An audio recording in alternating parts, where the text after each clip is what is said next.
జై శ్రీరామ్ అండి. Welcome to our channel. అందరూ బాగున్నారా? ఆషాఢ మాసం ప్రారంభమైంది. అమావాస్య నెక్స్ట్ డే పాడ్యమి తిథి నుంచి ఆషాఢ మాసం ప్రారంభమైంది. అలానే ఎంతో పవర్ఫుల్ అయినటువంటి వారాహి అమ్మవారి నవరాత్రులు కూడా ఈ పాడ్యమితో ప్రారంభం కానున్నాయండి. 9 రోజుల పాటుగా కూడా గుప్త నవరాత్రులు, అదేనండి వారాహి నవరాత్రులు జరుపుకుంటాము.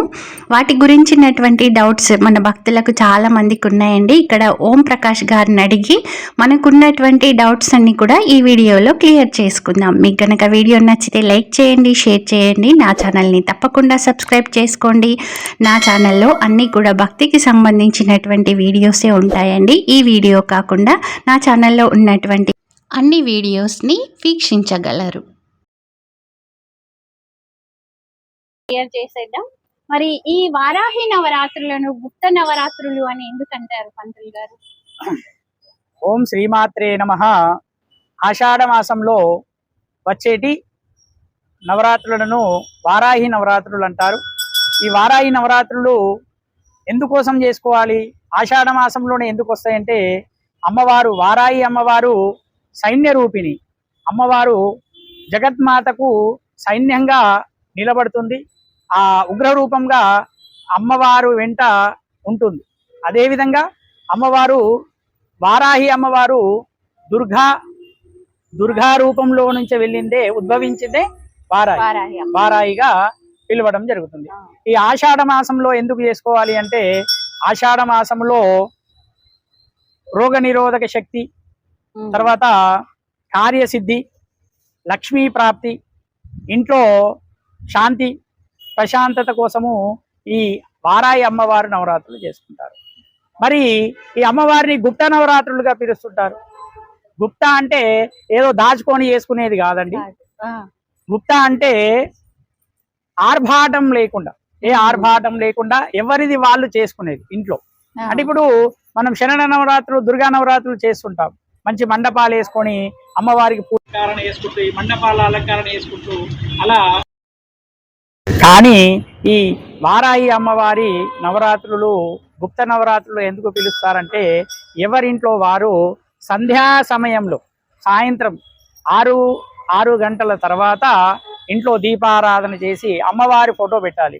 అయితే కొందరికి సందేహం ఉంది, అమ్మవారు ఉగ్ర రూపం కదా, మరి ఆ ఫోటో పెట్టచ్చా లేదా, మరి అమ్మవారికి ఆ ఉగ్ర రూపంలో ఏమి నైవేద్యం పెట్టాలి, అటువంటి సందేహాలు భక్తులకు చాలా ఉన్నాయి. పంతులు గారు ఏమంటే, అమ్మవారు ఉగ్ర రూపంలో ఉండేసరికి అమ్మవారి ఫోటో పెట్టుకొని పూజిస్తే మరి మాకు ఎలా ఉంటుందో అని చాలా భయపడుతూ ఉంటారు. మరి అమ్మవారు అనగానే ఏ అమ్మవారు అయినా కూడా దేవత రూపంలోనే ఉంటుంది కదా, మరి ఎందుకు ఇలా భక్తులు భయపడుతున్నారంటే? అయితే ముందు చెప్పినట్టు అమ్మవారు దుర్గా రూపంలో నుంచి వెలిసింది కావున అమ్మవారిని వారాహి అమ్మవారిగా పిలవడము.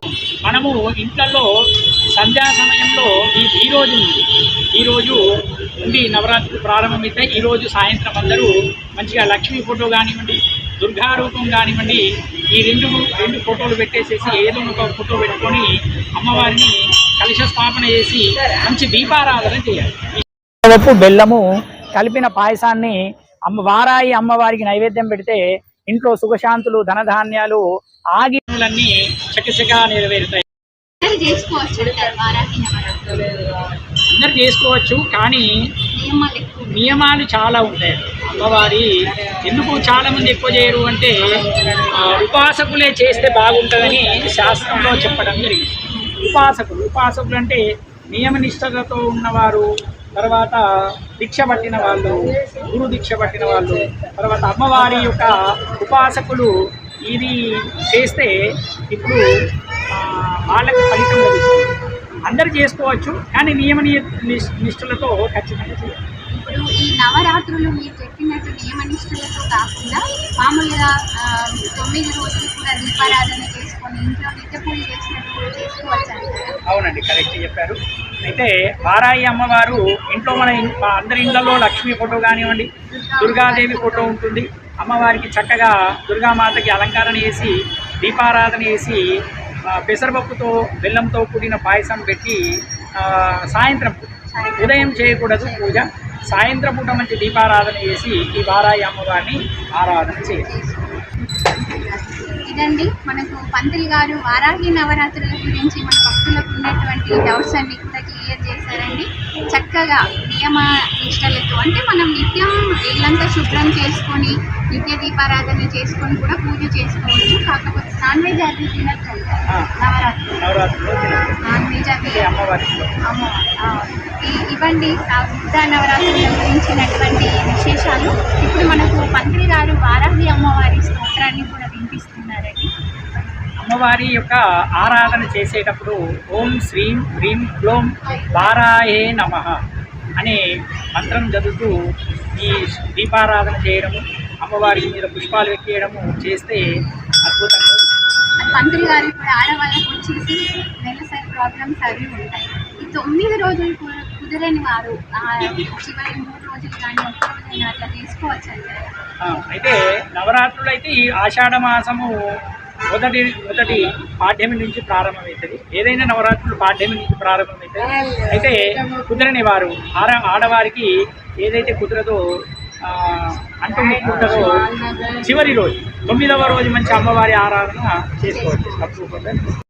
కూడా నిష్టగా 9 రోజుల ఫలితాన్ని మనము నవరాత్రుల్లో చూస్తుంటాం. అష్టమి రోజు అమ్మవారి యొక్క ఆరాధన చేస్తే సంపూర్ణమైన 9 రోజుల ఫలితాన్ని ఎట్లయితే పొందుతుందో అట్లనే వారాయి నవరాత్రులలో చివరి రోజైనా మంచిగా అమ్మవారి అలంకరణ చేసి అమ్మవారికి ధూప దీప నైవేద్యాలు సమర్పించుకొని అమ్మవారి ఆ వారాయి ఆశీర్వాదాన్ని పొందవచ్చు. మనం ధన్యవాదాలు. ఇప్పుడు నెక్స్ట్ వీడియో వచ్చేసి మనకి ఓం ప్రకాష్ పంతులు గారు తెల్ల జిల్లేడు చెట్టు విశిష్టత ఏంటి, దాని ప్రయోజనాలు ఏంటి, మరి తెల్ల జిల్లేడు చెట్టు ఎక్కడ ఉంది అనేది నెక్స్ట్ వీడియోలో చూద్దాం. ధన్యవాదాలు. సర్వేజనో సుఖినో భవంతు.